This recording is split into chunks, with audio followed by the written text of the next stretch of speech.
Good Friday, everyone. Welcome to the Volquest.com mailbag podcast brought to you by Blue Water Climate Control. Be sure to check them out at bluewaterclimatecontrol.com or check them out on Twitter at BlueH2O_climate with Austin Price and Rob Lewis. I'm Brent Hubbs. Glad to have you along with us. We'll jump right into the questions here because I think we all share some of the same questions, fans and media people alike. That's on our minds right now. So let's roll right into Vol lovers question. Assuming we play football this season, will the Vols wear any kind of patch, helmet, sticker, etc.? And member of Coach Majors, are there any plans by the school to formally memorialize him? We'll get to that one in a second. Let's go to the second part of his question is for you, Rob. What's the plan to cover the loss of Pons if he does indeed leave for the NBA? Who could you see stepping into that void and being a complement to Fulkerson in the post? If Pons is gone, how much does that diminish the Tennessee's chances of having a special season? I mean, there is no plan if you're talking about adding somebody to the roster. I mean, because of the way the draft has been pushed back, I mean, he doesn't have to decide at all. I mean, you know, with the new rules, you can go through the draft, and if you don't get picked, you can come back to school. The draft's not going to be until October. Tennessee's not going to be able to add anybody in October. So that's a non-starter. And it's no guarantee he's going to be drafted. But he's in the mix. I mean, it's just going to be something Tennessee fans are going to have to wait on. Rick Barnes and his staff are going to have to wait on. Does anybody fall in love with him? That's the biggest thing. Yeah, and it just takes one team. And I will say that if I think based off what I'm hearing, if he gets picked in the second round somewhere, I think he leaves. I mean, I could be wrong about that, but I think he will go. And because he's not going to be a first round pick. You know, he's not going to suddenly turn into a 20 game score this year and elevate his stock to the point where he's a first-round pick and guaranteed money. As far as what it does to Tennessee's chances for a special season, I mean, I think it's a real blow. I mean, he's the SEC Defensive Player of the Year. I mean, I don't think you're going to plug Olivier, Camlock into that role and not have a big drop-off. I don't think you're going to plug Corey Walker, who I think is going to be a really good player down the road, but you're not going to put Corey Walker in his spot and not have a big drop-off. So, yeah, I mean, if Eves isn't back, I think Tennessee will still be really good. I think they'll be a top 20 team. I think they'll make the tournament. But I don't think they're competing for the SEC championship, and I certainly don't think that they're, pushing to be the first Final Four team this program's had. All right, Rob, so how specific is the calendar right now in terms of, because always you had the pre-draft workouts in Chicago where guys had a chance to work out in front of all the teams to fall in love with, and then you have the draft there. What's the window here? I mean, looking like. I don't think we're going to have any workouts. I just don't, unless something changes drastically. Right now the draft's in October. We're sitting here in the middle of July. We're talking about canceling all this, everything. So I don't think the NBA is going to be putting guys on planes and flying them around to workouts. I mean, the NBA is getting ready to start playing their own kind of season in a bubble in Orlando. So, scouting, evaluating prospects is, I think, way in the rearview mirror. So, do maybe NBA scouts go to college campuses and watch these guys work? That's something I could maybe see happening. Like the scouts themselves travel and do workouts, are allowed to work guys out on their own college campuses, which is not something that's happened before. But, Tennessee's not going to be the only program in this situation. There's going to be a lot of guys that are in Eve's position, which is, not a lot to go in the second round, but is on a lot of teams' radar. And it's going to be a bad deal for Tennessee if, October rolls around and Eves gets picked 52nd by the Toronto Raptors or whoever, and he's out of here. So you think there's going to be a good number of kids that are in like Eve's situation? They're all going to go to school in August, work out with their team, prepare like they're going to get ready for the season, and then if the season were to start on time, which is a huge if, then a month outside of the start of that season, you might not have that guy on your team. That's the window, right? That's what I think. And and excuse me. It also depends on if the agent you're working with is an NCAA certified guy, which Eves is, and there's only a handful of those dudes. Some guys, probably are like, I'm out of here. If I don't get drafted, I'm going to Europe. I don't think Eves is in that situation. I don't think Eves is looking at it like that. I think if he doesn't get drafted, I don't think he's headed back to Europe. If that was what he was going to do, he would probably stayed over there.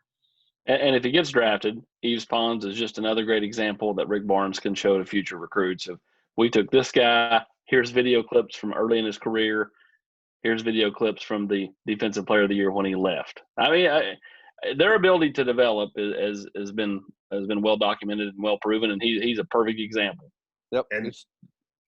And that's why I don't get the plastic haters. That's why I would not sleep on Euro plastic, turn it into something. Just give it some time. All right. So if you're Tennessee from the football standpoint, Austin, what do you do? What do you do to honor Coach Majors this fall if there's football, or in the spring if there's football? I probably do some type of decal or patch, something on the uniform, or put a logo at the 45-yard line. I think Jeremy should wear a coat and tie and that boss overcoat that Johnny wore against Notre Dame in '92. That was not 92, but that was 91. Excuse me. That was a boss overcoat for sure. I see Jeremy Pruitt like, what's the guy in that really bad movie? What was the really bad football movie that had like Sinbad and Kathy Ireland and the guy from Quantum League? Oh, Scott Bakula. Yeah, what's the name of that movie? What is the name of that? Quantum League. Necessary Roughness. Unnecessary Roughness. Yeah, remember when the coach is like filling in and he comes in and like he's wearing the shirt and tie and he rips it off at the half and loses his mind on his team? All right, that's a really obscure reference for bad movies. Coming up later in the podcast, Tubbs will reference Matlock. He'll also reference Blossom and Saved by the Bell. Hey, don't you hate on Matlock and Andy Griffith. Come on, AP. I love Matlock. No, we don't like Matlock here. As for plans to formally memorialize him, I mean, I don't see a statue. I don't see Tennessee. I don't see Tennessee doing anything like that other than something in the Hall of Fame for him. But you never know. But I don't envision them putting up a statue of him next to General Neyland or anything like that. I don't envision that being the case. Again, his initials at the 45-yard line at the hash. I like that. I do. I think that's pretty good. I heart Vols. Old guy here, reminiscing about Big Orange meltdowns after losing recruits such as Jared Jones from Walla Walla, Washington, and Jake Housewright, both of who turned out to be for naught. Any names come to mind for you guys that the program didn't sign but managed to survive? How can you not mention Mark Packer putting Brandon Warren on TV locally, and just so he can pick Florida State? Packer, shout out if you're listening. Tone deaf.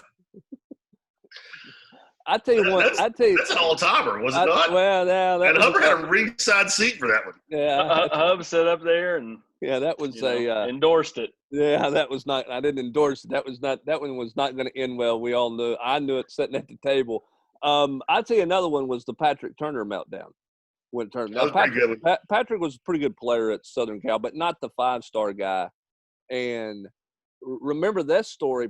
And I was talking to somebody at Tennessee at the time. Patrick Turner, word leaked that he was committed to Southern Cal while Tennessee was in an in-home visit with him, and got word to the coach that was in the in-home that, hey, he's committed to Southern Cal. And they asked him, and he absolutely told them no, that he was not committed, but he was committed. He committed to Southern Cal and was trying to keep it quiet until after that Tennessee in-home visit. So Tennessee learned he was committed to Southern Cal sitting across the dinner table from him in an in-home visit. What about Paul leading the horse to trough on T. Higgins, and then he picked Clemson? Way to go, Paul. I mean, T did commit. I mean, he was committed to Tennessee at one point, right? Yeah. I don't know. I'm trying to think of other guys that were thinking. I mean, I just remember the Patrick Turner one was pretty significant. You had a couple kids from Stone Mountain, Georgia, that decommitted on signing day. Went to LSU. Did not necessarily pan out in a big time way, but those were. I'm knocking on wood. I don't know if you can hear that. I'm knocking on wood here, but the Vols haven't had that like late flip against them in such a long time. Yeah, because everything is done so early now that you don't get up on signing day and have a lot of drama. I mean, Darnell Washington was trying to have drama, but everybody knew the answer to that one. It's hard to keep something a secret all the way to the finish line, which is what makes a guy like Smile Munden interesting to me, because he has been able to keep everybody at bay right now. He's my favorite. Everybody's total speculation with him because nobody truly knows. He's done a good job with that at this point. All right, let's go Harrison to Smith. I was going to say Harrison Smith was a pretty good one. It wasn't a Brandon Warren level. You're right. I mean, that was a whole deal there that was about what position he was going to play, and there's all this talk about who was holding who hostage and what position. Yeah, and I think once his dad wouldn't let Philip Fulmer come and do a home visit, you kind of saw the writing on the wall. So it probably wasn't as much drama there. But and he turned out to be a better player than most people anticipated. Oh my God! I mean, there was a lot of people like, yeah, he can't play safety at Notre Dame or whatever, and all he's doing is playing it in the National Football League. So, ironically, he didn't really play it at Notre Dame. But he now plays it in the NFL. Right. That's the best part of all that. At a pretty high level. And he was I'll say this: I was one of those who did not see him being this type of player at all, and he certainly proved me wrong. He's a really good football player, really good dude, by the way, as well. He is a great guy. He is a really good guy. Really good guy. After getting to know him, he comes back to Knoxville. Before there was Cade, for me, there was Harrison Smith. There was Harrison Smith. He was the original Uncle Austin guy?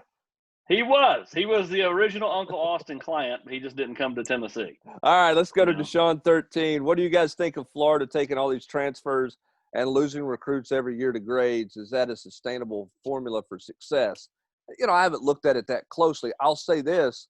Anybody taking transfers for this season, I think, is in a high risk because, look, you take a grad transfer guy, it's going to cost you an initial. What are you going to get out of it right now, given all the unknowns of what a football season is going to look like? Could be not a full season. Maybe you play in the spring. Who knows what happens there?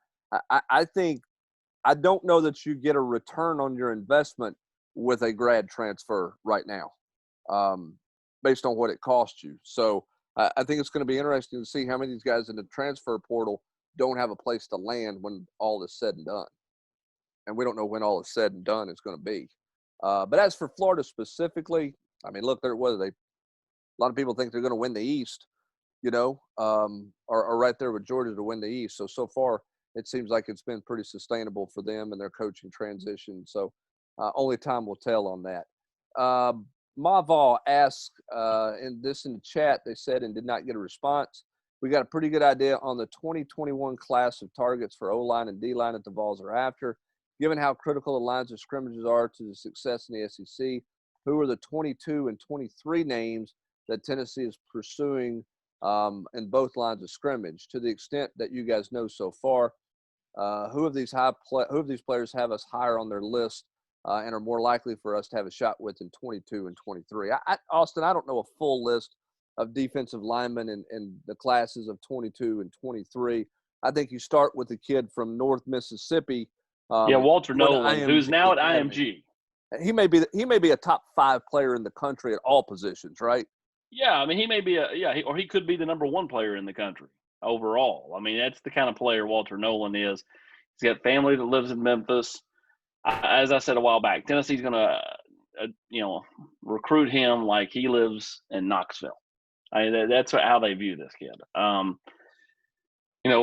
Jacob Hood's a big kid in the mid-state that they pushed back to 22. He's reclassified because he did kind of start school at a young age, so he's technically, really probably should be the 22 class anyways. There are a couple of linemen in the state of Georgia that Will Friend's already after.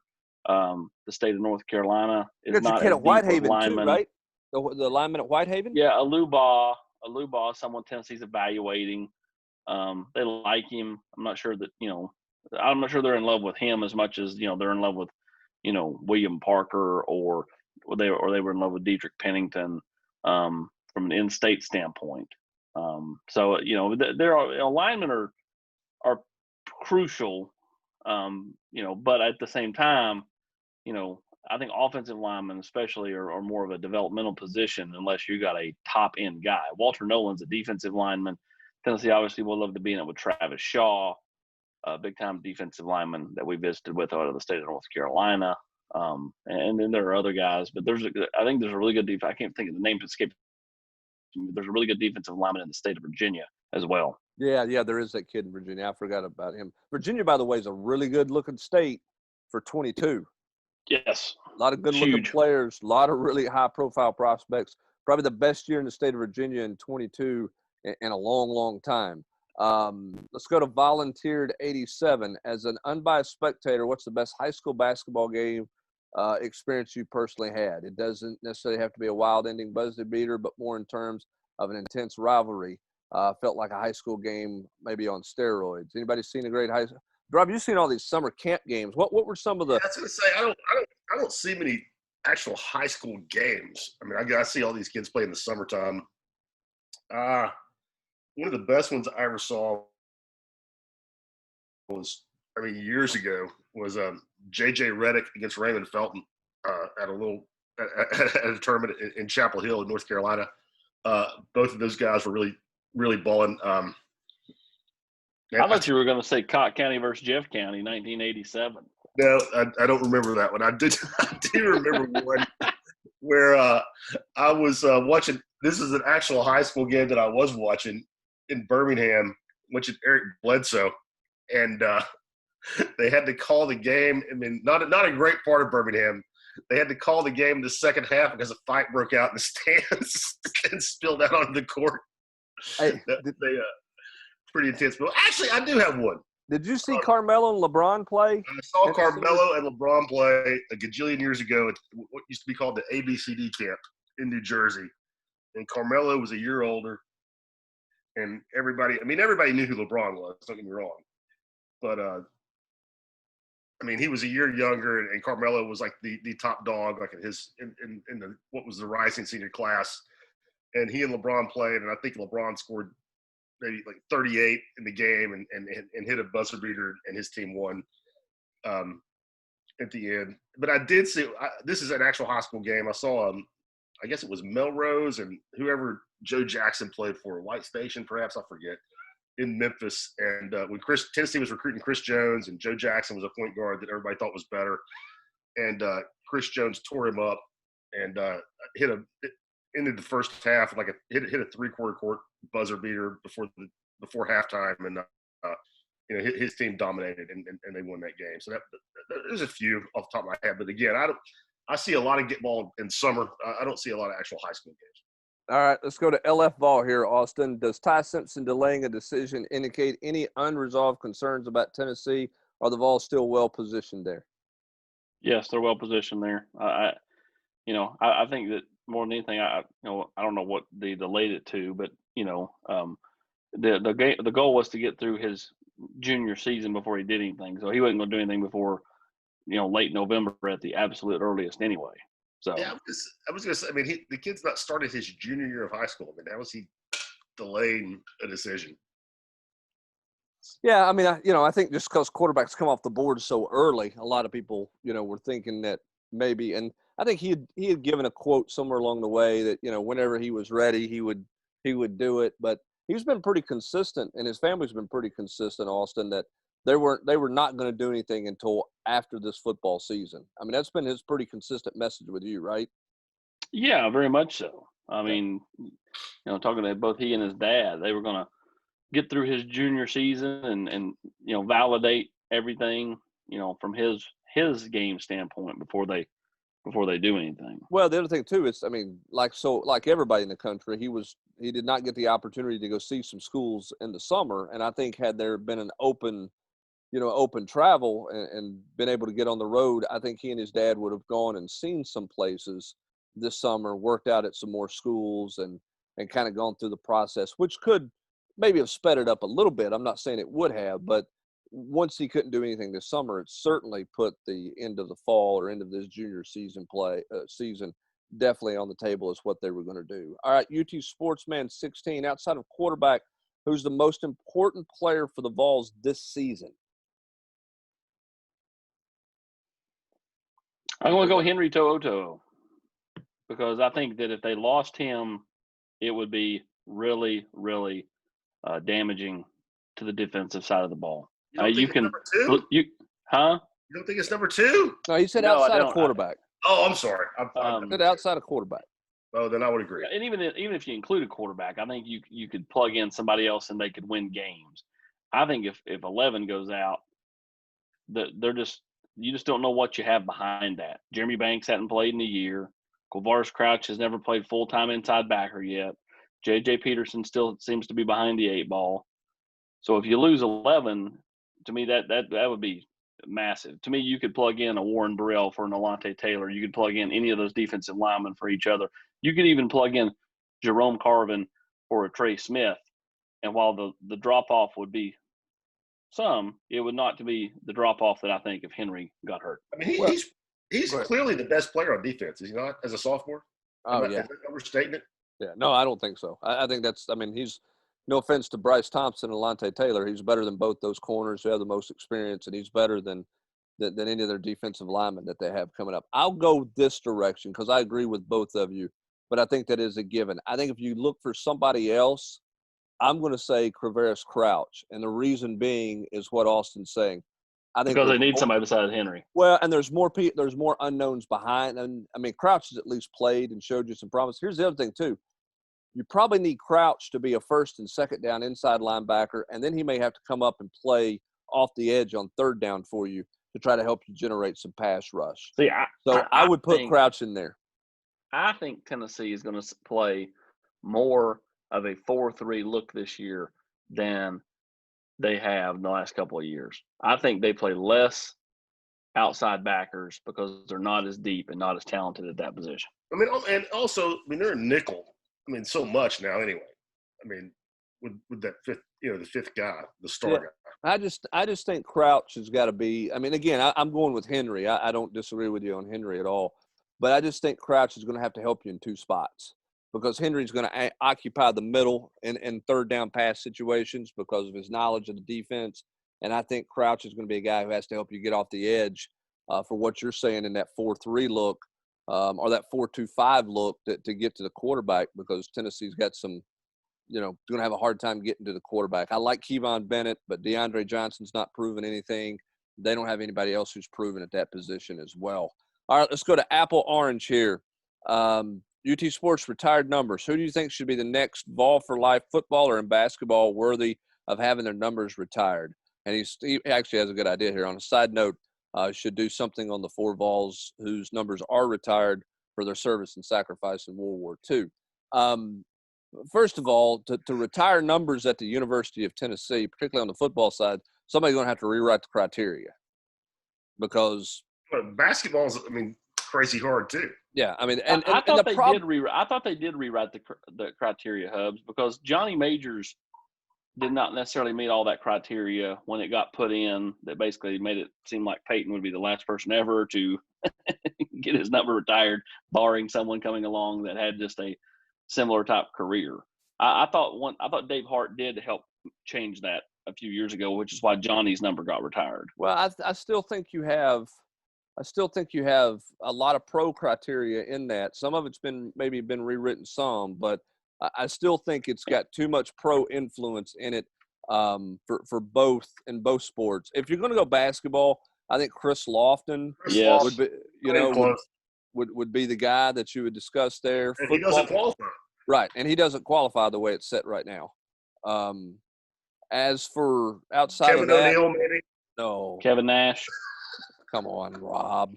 Holy smokes. Let me throw some Butch Jones chum in the water for you there if you're going to go down that direction. Let's not talk about Kevin O'Neal. What about Kevin Nash, though? Kevin Nash? Baby. Yeah, why not? Why not Kevin Nash? NWO Wolfpack. In terms of football players, I don't know. Who would be on the cusp that you would say they ought to? I know a lot of people were going to say Al Wilson, That's who I would say. But I just don't know that. I don't know that the criteria would ever be that case. I think to retire a number, to completely retire a number and never wear it again, it's got to be pretty significant. It's got to be pretty special. And I love Al, but I don't know. I don't think they retired Johnny's number though. Did they? Just retired his jersey. Yeah, they just retired the jersey there. Which again, to retire the number, the pro criteria has got to be.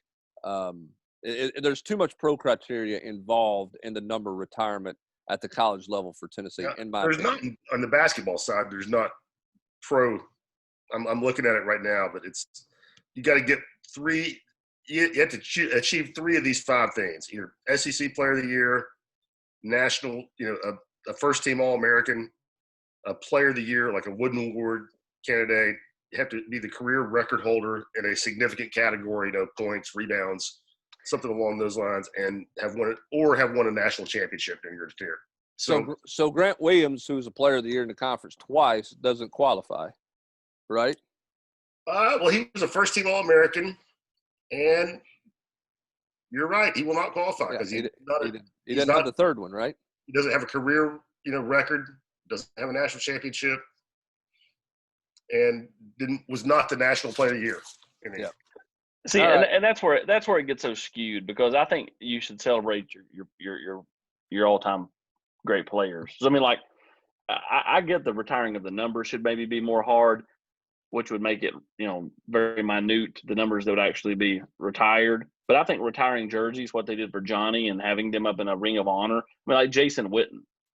Jason Witten's going to be, first, second ballot Hall of Famer. Right. In the NFL. Like, he to me should be right He's at the first in line as soon as he retires. He have his jersey retired in Knoxville. Yeah. That's my North Carolina, like the D-Dome. I mean, they've got 20 jerseys hanging in the rafters. Yeah. And I think it's a good point, Austin. I think that's something they can do a better job of, celebrating those guys without actually retiring their number. And Al Wilson is a perfect candidate for retire a jersey, not the number. He goes into the Ring of Honor. Eric Berry, once his time is done, whenever that is, same thing. Yeah. I agree. I agree with that. I agree with that for sure. All right. Vol Orange 11. When it comes to Tennessee football finishing this year out in recruiting, take over or under on top 5 recruiting class. Second question, if Vegas had odds on JG being an all-SEC player, over and under, would he or would he not? All right, Austin, where do you think this class is going to finish? Let's just wait. I think somewhere between 5 and 7. I think that there's naturally going to be a little bit of a tumble there just because they're almost full now. But again, though, a lot of it depends on who they replace them with. Do they replace a 3-star with Nyland Green? Do they place a 3-star with Smile Munden? Do they, add, some talented, offensive linemen along the way? Because I don't think they're getting Amarius Mims, but, where do they, stand with any of these other linemen? I think a lot of it depends on who you add down the stretch as to whether you can hold on for a top 5 class. Yeah. All right. Time's getting away from us here. A couple quick things. We're just going to bounce around here and jump into a couple of things. Rob, where's Tennessee with Kennedy Chandler? A lot of the smoke been floating around that deal. Know you've been talking about him. Where's things at with him right now? In fact, I've tried a couple of times to get in touch with him in the last couple of weeks, and he's keeping things close to the vest after releasing his top 5. And talking to people around the situation, I think Tennessee feels really good. I think Tennessee's the team to beat. You can't discount Duke and Coach K ever in basketball recruiting. But, right now I think Tennessee feels pretty good as we're sitting here in July. But, long way to go. Great player. Some big-time schools recruiting him that you're going to have to fight off until the end. But sitting here on July 9th, as we're taping this, I think Tennessee's a team to beat. All right, and lastly here, Austin, I'm gonna get his name right. He did not like me calling him Hamburr. It's Hammer Burr. Apparently, he's abbreviated it to Hammer Burr, so we'll get that right. So this is Hammer Burr's question. Recruiting opinions on Diego Pounds, Parker, Mims, and Pennington. So the offensive lineman. Tennessee still talks to Pennington. I still think that's an extreme long shot. I think Mims got to come to campus to be a factor, right? Doesn't he have to come back at some point? Yes. Okay. Mims, I think, is going to Georgia. Pounds, I don't think is doing anything anytime soon. Tennessee's the best option for as far as proximity, considering he told us that he did not think he would stay in the state of North Carolina, but he did seem like he's one that likes the flashy object. So if he can go to maybe a flashier program than Tennessee, I think that he would potentially do so.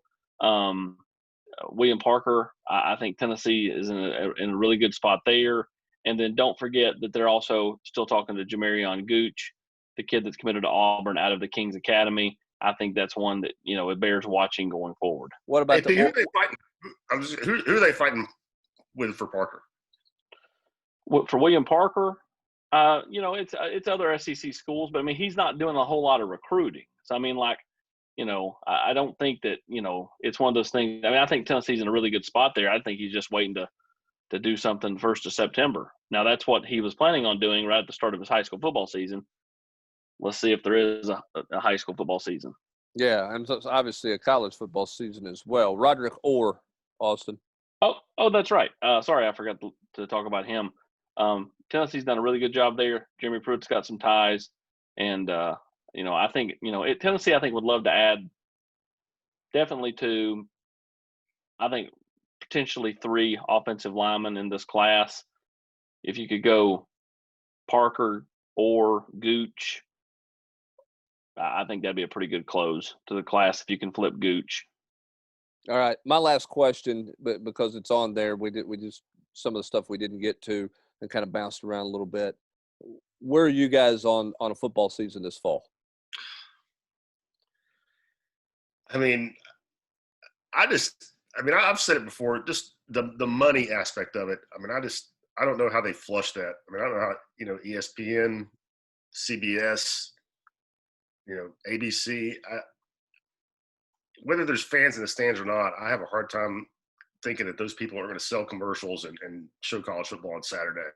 I know there's a lot of hurdles, to get there, but in the end, I mean, the dollar signs to me make me think there's going to be a lot of people trying to make it happen. Yeah, I think especially in this league, probably more of a commitment. Even if they just played conference games, hubs, maybe like 2 a month, every couple of weeks they play a game. I think that would be something that they're going to throw out different avenues, whether it be, and I think that they're going to kick the can as far down the road as they can get it, because we talked about this when we sat down and did that Zoom with me, you, Swen, and Packer. We talked about this in our podcast before and in the chat. Why not kick it all the way down the road until you can kick it no more? And then if you deem it to be too dangerous to play, then you just, at that point, you move it back to spring and you've got another 4 or 5 months to get it all figured out. Yeah, I think the biggest question is, from the college football business model financially, can college football play? And I know the TV money's there, but it's not like NFL TV money where we're talking, 18, $19 billion. How much does the college football to balance out and pay bills in the athletic department? How much do you need to have full capacity stadiums? Because I don't think an NFL stadium is going to have more than 20,000 fans in it. I think you're looking at 15 to 20,000 fans. So at Neyland Stadium, if you take 75,000 fans out of the stadium at $100 a ticket, that's a lot of revenue lost there. And can you, even with is that enough with TV money and limited number of fans in the stands to handle all your businesses? I don't know that. I will say this as we close it out, the NFL saying as we tape this, teams are going to be forbidden from post-game interactions within 6 feet of each other. You cannot do jersey swaps anymore in the NFL. Some people are really happy with that move, by the way. Media will not be allowed in the locker room, and teams must travel to the stadium via a bus. I guess there's no individual travel into the stadium, whatever that means. And there's no on-field fan seating. I guess that's in Jerry's world where they have some on-field fan seating, but nobody's going to be close to the field there with the NFL. So the NFL starting to lay some parameters out there. We saw the Ravens talking about their seating capacity as well. So all those questions are coming about. We'll see where college football is in another week as they continue to ride it out and kick the can down the road a little further, as Austin mentioned that they will continue to do that. That's going to do it for this edition of the Volquest.com Mailbag Podcast. Hey, in East Tennessee, you need a reliable heating and air system designed for your home and our climate. You need a team that's trained and held to the highest standards. You need a local company like Blue Water Climate Control. Our friends there, veteran-owned, family-operated. They're going to take care of you for whatever you need. They're going to send out an expert, not a salesperson. If you need a new system or a major repair, they're going to take care of it the right way for you. And they're going to tell you exactly what you need. You may not need a new system. You may just need a repair there. They're going to give you exactly what you need to make your system work to the best of its ability for you, giving you the comfort that you need, the indoor air quality you need, and the energy efficiency you need. They've got options for financing, which includes same as cash, even rent to own. Give them a call today at 865-299-2290 or visit them at bluewaterclimatecontrol.com to make an appointment. Blue Water is an authorized dealer for American Standard Heating and Air Conditioning. For Rob Lewis and Austin Price, I'm Brent Hubbs. That's going to do it. Have a great weekend, everybody.